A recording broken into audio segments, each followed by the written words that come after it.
अभी देखिए क्या है, ये सब इसीलिए चीज़ों की कोई बहुत वैलिडिटी नहीं रह जाती कि हम किसी को मोटिवेट करें, मोटिवेशनल चीज़ें उसको डालें, इस तरह से उसको आगे बढ़ाएं, क्योंकि वो सब थॉट और इमेजेस के प्लेन पर ही हो रहा है।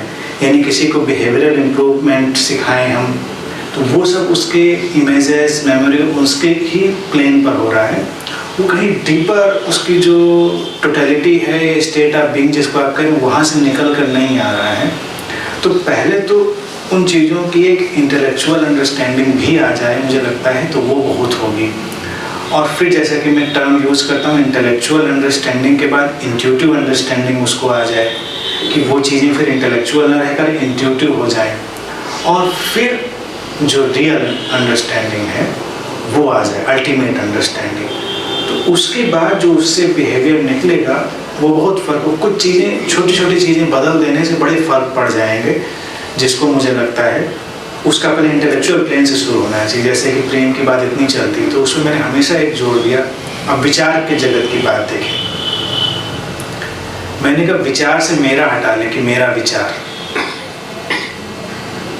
प्रेम की बहुत ऊर्जाएं मुक्त हो जाएंगी, न जाने कितने झगड़े खत्म हो जाएंगे। दो लवर्स भी मेरे विचार में ही होते हैं कि मेरे विचार से ये ठीक है और मेरे विचार से ये गलत है, उनका भी अपना अपना विचार चल रहा है।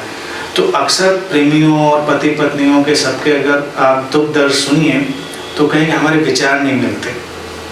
हमारे विचार, तो उनको पहले ही समझना है कि हमारा विचार जैसा कुछ है ही नहीं। There is nothing like your thought और माइन थॉट, वो है ही नहीं। थॉट्स आर जस्ट हैपनिंग, वो आपके अंदर से फ्लो कर रहे हैं थॉट्स। तो थोड़ा सा दूर हट जाइए और बस ये सोचिए कि ये विचार मेरे अंदर से बह गया, वो विचार दूसरे के अंदर से बह गया, और अस्तित्व में हजारों लाखों विचार हैं, तो इसमें कोई उलझाव ही नहीं है। तो संवेदनशीलता का एक ट्रैक ओपन हो जाएगा। अभी ये केवल इतनी छोटी सी बात से बहुत बड़ी एनर्जी जो है वो रुक जाती है। इसमें प्रयोग करके देख सकते हैं। अगर मैं कह रहा हूँ 1 महीने कुछ लोग ऐसी जिंदगी जिए जिसमें मेरा कोई विचार नहीं है, विचार केवल मेरे माध्यम से आए, इस इंटेलेक्चुअल अंडरस्टैंडिंग में बस रहे हो, इसको बस मान कर चले, एज इफ बहुत परिवर्तन आ जाएगा। उनको लगेगा कि कोई रेजिस्टेंस नहीं है, कोई झगड़े की ज़रूरत नहीं है, चीज़ें ऐसी। और डीपर लेवल पे तो एक कॉन्शियसनेस का ही फ्लो है, वो वैचारिक तल से बहुत बियॉन्ड है। तो वो सब चीज़ें गिर जाएंगी और फिर कुछ बहुत ही क्रिएटिव और अलग किस्म के विचार बहना शुरू हो जाएंगे। क्योंकि जो लोग मेरा विचार मान के अटकते हैं, उनके विचारों की बहुत गहराई और ऊंचाई भी नहीं होती, वो वहीं पर कहीं रुक जाते हैं। तो इसलिए एक तो इसको हाइपोथेटिकल ही मानकर चलें, तब भी बहुत अंतर आ जाएगा, मुझे लगता है।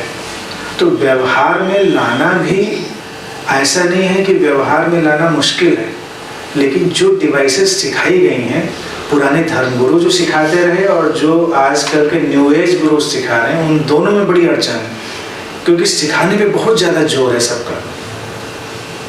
थोड़ी देर के लिए उनको अनलर्निंग में ले जाना है। कि अनलर्निंग यही आती है कि जो आपने लर्न किया है वो सही भी हो सकता है, पूरा का पूरा गलत भी हो सकता है, उसमें कोई ऐसी अड़चन की बात नहीं है। जिस दिन आप ये सोच लेंगे मेरी हर बात पूरी की पूरी गलत भी हो सकती है, तो आप जैसे कृष्ण मुस्कुराते हैं या बुद्ध मुस्कुराते हैं, वैसे ही मुस्कुरा भी सकते हैं, कोई ज़रूरत नहीं। तो ये एक हाइपोथेटिकल प्लेन पर लेकर चलना भी मुझे लगता है लोगों को बहुत ओपन करेगा। कि महाराज मुझे कहना है कि इसमें जाने में फंस जाएगा आदमी दलदल में, जो आप कह रहे हैं उसमें। इससे तो दूर जाना है, थॉट में तो रहना ही नहीं है। तो वही तो मैं कह रहा हूँ कि थॉट अपना नहीं है, पहले यहाँ से शुरू करें। वही कह रहे हैं। मैंने कुछ और सुना, मैंने बताया कि this is state of being.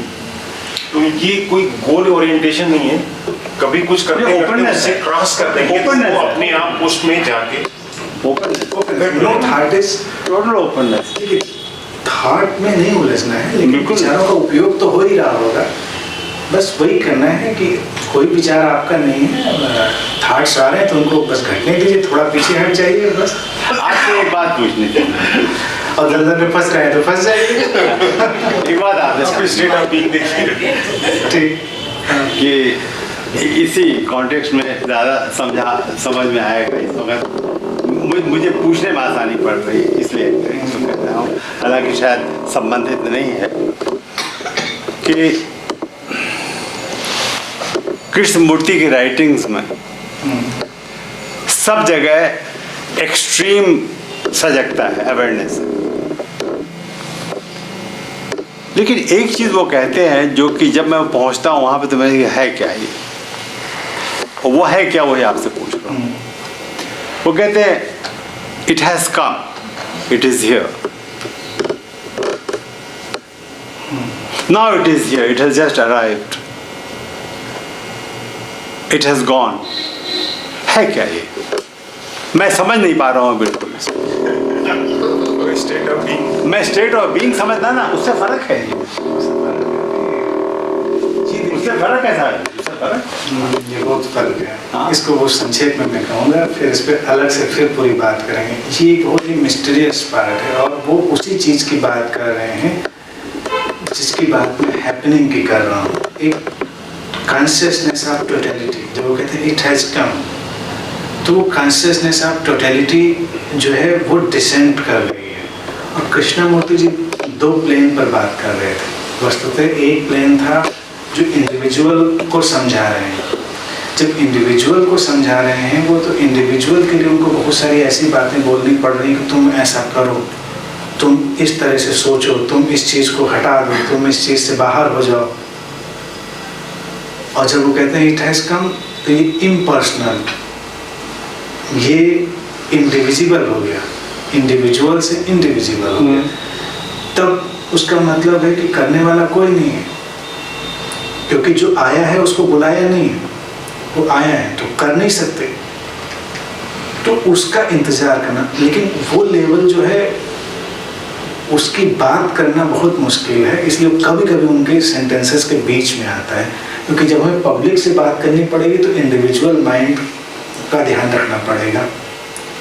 लेकिन वो आता है, वो इनलाइटनमेंट, वो जो भी अवस्था है वो डिसेंड करती है। उसकी कोई कोशिश नहीं हो सकती, ऐसे कोई सोचे मैं कोशिश करके किसी दिन ऐसा कर लूँगा, तो एकदम से आ जाता है। और कभी कभी आनंद में भी आप उसका जो एहसास है कर ही रहे हैं, और कृष्णमूर्ति जी के प्रेजेंस में भी कई बार लोग इसका एहसास करते थे।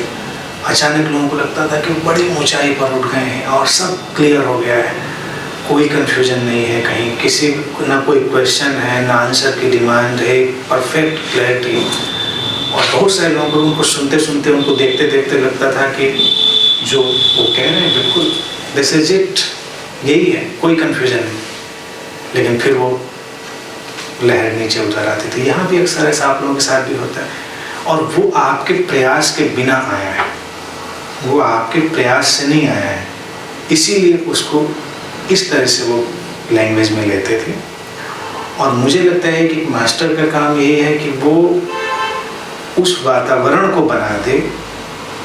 टेक्नोलॉजी यही है कि जहाँ पर वो डिसेंट कर सके, उसको डिसेंट करवाना हमारे बस में नहीं है। जैसे अरविंद ने इस पर प्रयोग किया, महर्षि अरविंद ने, डिसेंट ऑफ सुप्रामेंटल। तो उन्होंने कहा कि हम वातावरण बनाएंगे, वो उतर आएगा, उसको उतारने का कोई उपाय नहीं है।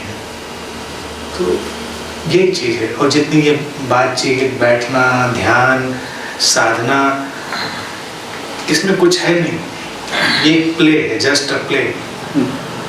इसमें केवल उस वातावरण को बनाने का एक मिस्टीरियस प्रोसेस होता है जिसमें अचानक वो डिसेंड कर जाता है, और अचानक आपको लगता है यस आई नो कहने वाला भी बेसिकली नहीं रहता, सिंपली देयर इज नोइंग।